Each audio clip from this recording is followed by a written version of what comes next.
Welcome to What's the Scenario with PLRB, where we explore claims and coverage scenarios relevant to insurance professionals. I'm Alicia Watley. Tim Havler. And hi, I'm Mike Broad. All right, Timmy, what's the scenario? Timmy? A 90-year-old red maple tree hangs over the insured's house. One of the branches looks like, oh, it's about to fall, and if it does, it's going to cause some major damage to the sunroom. The insured knows this, and the insured is a diligent homeowner. One day, the weather forecaster says major storms are coming through later in the week. Wind and flooding are highly likely.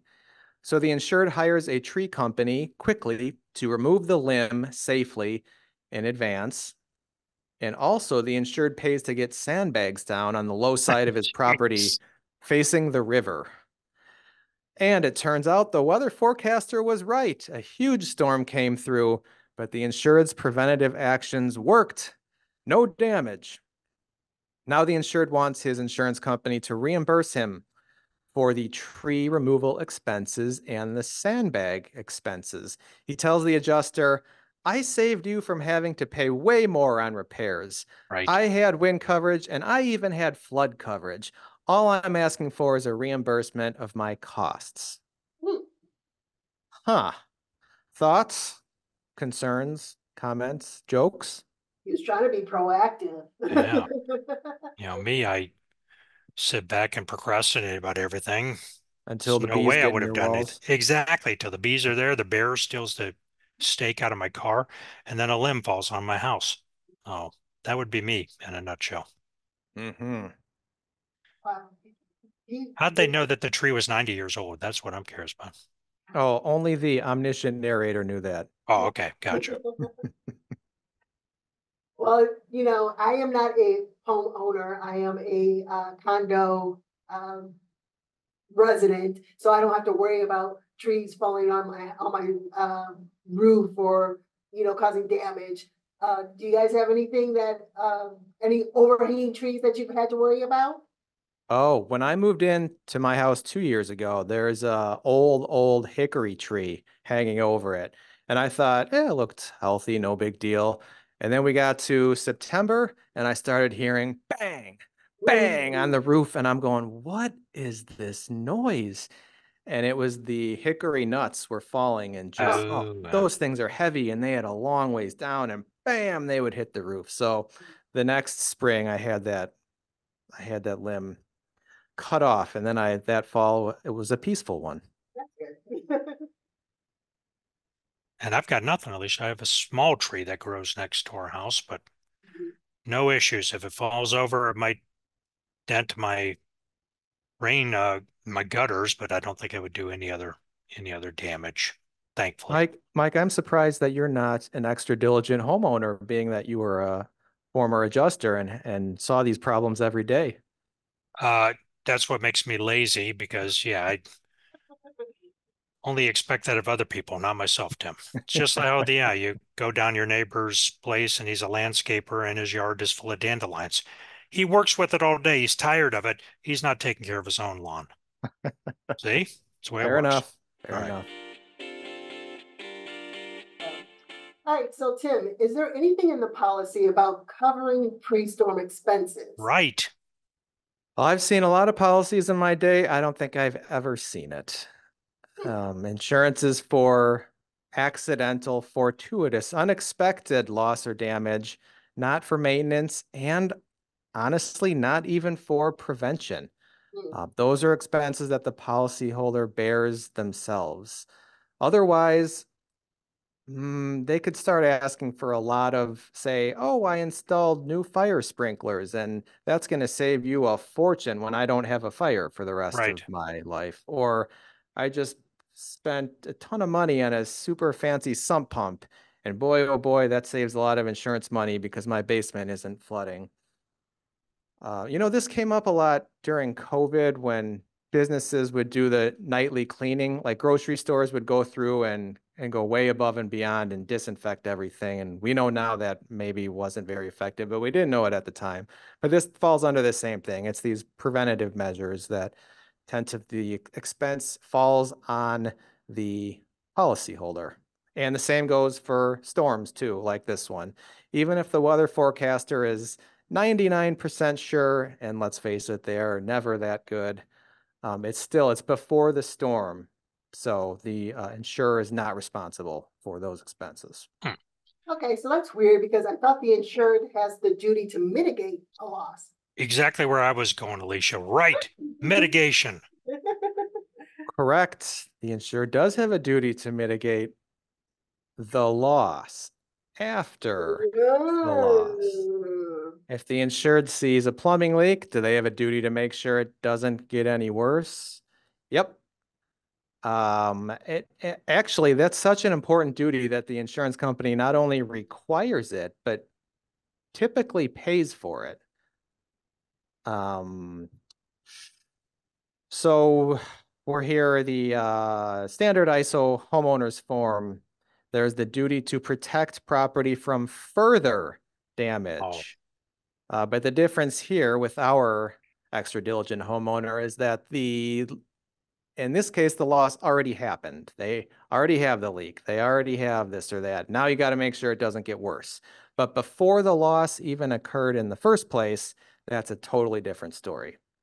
Sometimes people ask about partial damage. Say you have 20 inches of snow and you start hearing some cracking up in your roof rafters, and maybe you see your roof is starting to collapse. Okay, I think the loss has started at that point. So from now, that's going to trigger your duty to make sure. Maybe at that point, you got to go get snow removal, do what you can to prevent it from getting worse.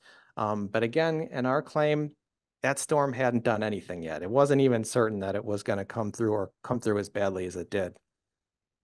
So now it sounded like my method of not taking any kind of proactive action around my house is even more effective, because then that tree falls on it and now you got a covered loss. Huh? Mike, you've hit on the point. Yeah, I mean, I don't really have a great answer for that. It's a tough one. I've stumped you. It is the classic moral hazard. If someone else is going to pay, then why should I pay now? Why don't I just wait for it to happen? And then at that point, the insurance company should say that it's a covered loss. Right. Yeah, it's a tough one. It's a concern, but I think what's even more important is that bedrock principle of insurance being for fortuitous losses only. Otherwise, like I was saying earlier, it's the where does it end? Any act of prevention, we can't be covering any act of prevention. Can I concoct a scenario if I try hard enough where I think a court might bend the rules here? I Maybe. think you're certainly Maybe. smart enough to do that, Tim. No doubt. I don't want to say this is 100%, but I'll say that let's call it a black letter law rule, which could be broken. Leave it at that. All right. Well, then how about this one? You ready? Let's change your hypothetical a bit. I'm not that lazy homeowner. I am a diligent guy. I would do take care of my properties. But one little storm rolled through, tree limb falls off, doesn't cause any major damage. But when I go out and look at it, I say, oh, geez, oh, Pete, that whole tree is about to fall over if we have one more storm. Now there's been a loss kind of ish, and I see a bigger one coming down the road. Now I need to mitigate my loss and take some kind of action. Any potential coverage there? Interesting. I would put it back on you and ask How dare you, sir? Put it back on me. Oh, I'm sorry. Mike, you asked the question. I know, you're right. I apologize. You answer. So when the first small limb came off, Yeah. did it damage the house or did it fall harmlessly down? It hit the house. Now, did it cause any appreciable damage, Tim? I'm no expert. I didn't see any visible, but then I saw that whole tree leaning over. It's going to hit the whole darn. It's going to smash in my house if I don't do something. I'm going to say that first limb must have caused some sort of damage. All right. And I'll as go you with get you that now. I damage, see where you're going. I'll go with you on this, Tim. It did. Okay. It Okay. dented my gutters a little bit. Okay. So now you have, and by the way, it doesn't necessarily have to be a a loss above the deductible. Okay. Would that theoretically have been covered? Sure. You have a windstorm or falling objects falling on your gutter. That's a covered loss. Now that triggers your duty. So if you're seeing other limbs that are looking similar to that first limb, and those are going to do the same thing, and they might even do worse because they're Right. bigger and there's more of them. Now the insured does have a duty to mitigate against that. And again, the insurance company will typically reimburse those expenses. All right. A win-win. Win-win-win. Yay. All right. So what if the insurance company wants to pay for preventative measures? Right. Like, does that ever happen? Sometimes. So far, we've talked about what's legally required out of the insurance company. Just because you don't have to do something doesn't mean you can't do it. Let's take Mike's, or let's go back to the tree that's hanging precariously over the roof. If you're Right. the adjuster and you get that call on the phone, what are your options? You could take a hardline position, say no coverage because no loss has happened yet, and you probably should cut it down now, Mr. or Mrs. Insured. And maybe failure to cut it down is faulty maintenance and not fortuitous. Or option two would be, okay, we're willing to pay to have it cut down, at least just to get it, maybe not fully remove it from the property, but just to get it away from the house to prevent against that covered loss to the dwelling. I think some adjusters might take option two. It's a company decision. It seems sensible in some cases, although maybe not others. It's good customer service. It avoids a fight later on. But again, this is kind of one of those things where case by case, company preference, no hard rules, all that kind of stuff. At least I would think you would say, even if it's not preventive measures like your earlier examples of I put in this cool new sump pump and a backup system that in case the power goes out, I still got a way to drain water from my sump, or I put in a sprinkler system into my home.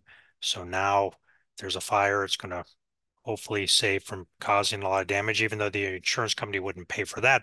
They might look at, go to your agent, let them know all this stuff, that I've done all these cool things to my home. I might get a better premium then, at least save a little bit of money there, right, Tim? That would be, I'd actually defer to you on that, Mike, Oh, as okay. you're Please the defer insurance back to me. company guy. Yes, I think if you would show that you have a better than standard risk, you could potentially get some kind of policy premium savings. Good to know. So Good to there's know. another way that why do you want to maintain your home and or do some of these preventative things? It might save you some premium dollars down the road. Okay, Hmm. Tim, do you Hmm. feel better about me now? I'm not as lazy A little and I'm bit. A all right. little bit. I So wouldn't, yeah, here's whatever. another one for you, Mike. Oh, please. Okay. When does Power turn into outage. questioning Mike? We question you in this podcast, Tim. Power outage in Yes. Minnesota. Oh, Wide scale. all Lots right. of homes without power. It's going to last a long time. Well, maybe not a long time. We'll say a couple weeks. All right. Um, Phone calls start coming in. Insured say, oh no, my pipes are going to freeze. Would you be willing to rent a portable generator for me to bring it out here so I can get my heat on so I can prevent this pipe freeze? Me personally, I've got Yeah, to you use my own personally. generator in my house to save my pipes, Tim. Um, well, that's a good question. I've never had that scenario ever, so I don't know. Interesting. That is an That was a interesting. real question, by the way. Oh, Oh, what Several happened? PLRB attorneys weighed in on this one. I We would lean said, towards it no at first because it's still, you've still got a duty to protect your property. right, but what about all the people who aren't going to do anything? And it's like you said, if they Right. don't do anything and then their pipes break and they It's say, covered. yeah, so Yeah. so if you're the company and you see that you could save a lot and good customer service, it seems like a win-win. But again, it's so, there are situations where maybe you don't want to get into it. Yeah. And, going back to Alicia's question, what's legally required of the insurance company is not always the bare minimum that they will do. So there's a potential that if you were a unique company that wanted to make a difference potentially out there, maybe they would say that, yes, we know that a loss is coming. This is going to be extended. Maybe we could help out some way by providing that and or reimbursing for the rental of a unit or something. I don't know. Interesting. Interesting concept. Yep, company level discussions. Right. All right. Um, I like that. Oh, sorry, Alicia. I oh no, go interrupted you. ahead. How rude of me to interrupt you. That's We know that you're the great. real star behind this podcast, so how dare I jump Really. in? Mhm. I'm just one of the voices. Oh, So Tim, what can we take away from the scenario? In anticipation of a major storm, the insured diligently removes fragile tree branches hanging over the roof and puts sandbags down on the low-lying side of the property. This very well could have saved a large covered loss, but the insurer is still typically under no obligation to reimburse the policyholder for these kinds of preventative expenses because they took place prior to any physical damage actually occurring. Mike, I think you know what I'm going to ask, but I'm going to ask it anyway. well, please do.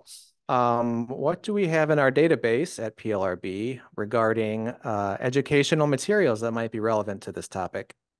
I'll just say lots of stuff. How's that? Haha. Oh, wait, I have some examples. We have some pre-storm expenses to protect property. There's a document out there that discusses that. Preventative measures, sandbagging, which doesn't mean doing what I was doing, pretending to do something or sandbagging something. It's real sandbagging where you fill sand in bags. And then, of course, PLRB has one called the duty to protect did not cover removal of a fire damaged tree where the dwelling wasn't damaged. That's one of our coverage questions that came through. So you can check that Okay, out at plrb.org. sounds great. Oh, it does. Oh, Alicia, this is see, it's like a well-oiled machine here. This is where I'm supposed to say, hey, Alicia, would we be Yes, kind enough to share that information in the show notes? absolutely. Yay. We'll have links to those in the show notes. We'll have a recap of the key points from this episode. We have links to our social media and information on how to submit your own adjuster story. We really want to hear them, and we'd love to, share that story with our listeners. So Right. Share a scenario with us, right, Alicia? yes, it'll be a little story, an adjuster story time here at That would be nice. What's the Scenario. So don't forget to subscribe, give us a great rating, and we will see all of you next time.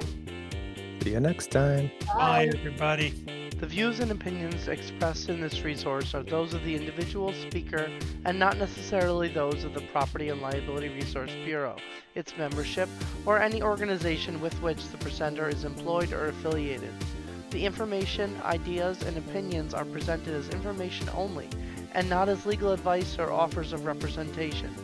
Individual policy language and state laws vary, and listeners should rely on guidance from their companies and counsel as appropriate.